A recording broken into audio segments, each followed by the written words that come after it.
اللہ کے محبوب تشریف فرما تھے، مسجد نبوی کے کونے میں ایک عربی دیہاتی آ گیا اور پیشاب کرنے لگا۔ صحابہ مارنے کے لیے دوڑے اس کو کہ اس کو جھڑکیں۔ آقا کریم نے ان کو بلا لیا، کہا اب بیٹھ گیا تو اس کو کر لینے دو۔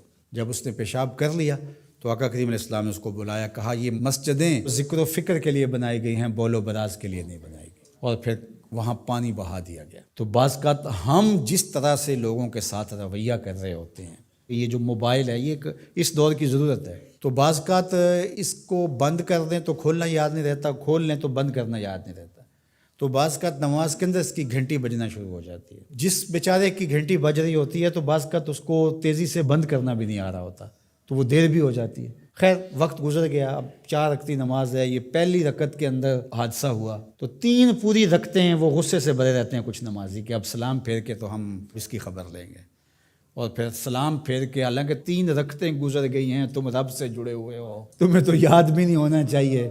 ترغیب کی آیتیں بھی آئیں، ترغیب کی آیتیں بھی آئیں، جنت کا تذکرہ بھی آیا، جہنم سے بھی ڈرایا گیا، تلاوت بھی ہوئی، تم سجدے میں بھی گرے اس کے حضور، تم رکوع میں بھی گرے، لیکن یہ نہیں بھولے کہ گھنٹی اس طرف سے بجی تھی۔ اور پھر سلام پھیر کے سب نے ایسے گھور کے دیکھا جیسے کھا جائیں گے۔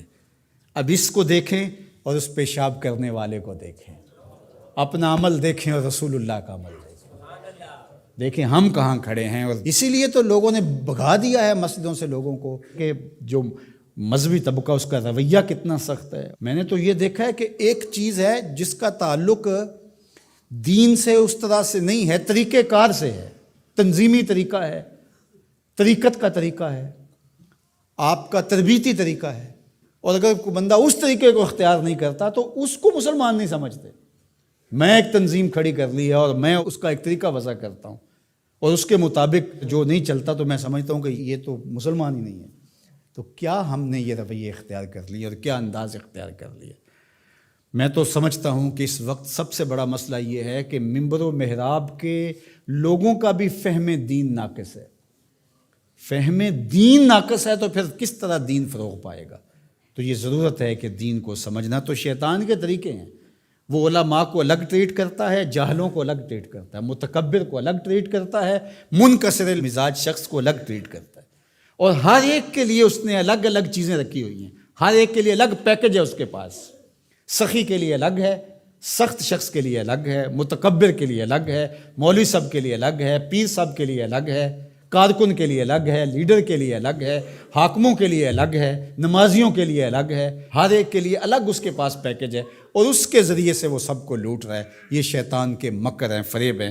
یا ایھا الناس کلوا مما فی الارض حلالا طیبا ولا تتبعوا خطوات الشیطان، اور شیطان کے قدموں کی پیروی نہ کرو۔ یہاں یہ خطوہ کی جمع ہے، قدم کی پیروی نہیں، قدموں کی پیروی نہ کرو۔ معلوم ہوا کہ شیطان کے پاس ایک چال نہیں ہے، اس کے پاس بڑی چالیں ہیں، وہ بڑے بڑے طریقے سے لوٹتا ہے، بڑے بڑے مکر سے لوٹتا ہے۔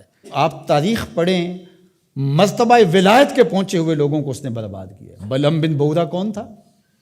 مستجاب الدعوات ولی تھا نا، لیکن کہاں لڑک کے چلا گیا۔ اس لیے ہمیشہ اپنا محاسبہ کرتے رہنا چاہیے۔ شیطان ادھر سے بھی حملہ آور ہو سکتا ہے، ادھر سے بھی ہو سکتا ہے، آگے سے بھی ہو سکتا ہے، اور اس نے اللہ کے حضور قسم کھائی تھی وَبِعِزَّتِكَ لَأُغْوِيَنَّهُمْ أَجْمَعِينَ، تیرے سامنے یہ بات قسم کر کے کہہ رہا ہوں کہ میں تیرے بندوں کو تیرے تک نہیں آنے دوں گا۔ ان کے دائیں سے آؤں گا، ان کے بائیں سے آؤں گا، آگے سے آؤں گا، پیچھے سے آؤں گا، چاروں طرف سے حملہ، کدھر بھاگیں گے؟ اللہ اکبر۔ ظالم 2 راستے بھول گیا، اوپر والا اور نیچے والا۔ جب بندہ دعا کے لیے ہاتھ اٹھاتا ہے یا سر سجدے میں رکھ دیتا ہے، شیطان کچھ بھی نہیں کر پاتا۔ تو یہ دائیں سے بھی آ رہا ہے، بائیں سے بھی آ رہا ہے، آگے سے بھی آ رہا ہے، پیچھے سے بھی آ رہا ہے، اور اس نے خود اللہ کے سامنے قسم کی ہے، مجھے تیری عزت کی قسم، ان بندوں کو تیرے تک نہیں آنے دوں گا، چاروں طرفیں گھیر لوں گا۔ تو یہ چومکھی لڑائی ہے شیطان کے ساتھ، کبھی یہ کسی طرح سے آ جاتا ہے، کبھی کسی طرح سے آ جاتا ہے، کبھی کسی طرح سے آ جاتا ہے۔ تو اس کے بڑے مکر و فریب اور بڑے طریقے ہیں۔ اللہ تعالیٰ اس کے مکر و فریب سے ہمیں محفوظ فرمائے۔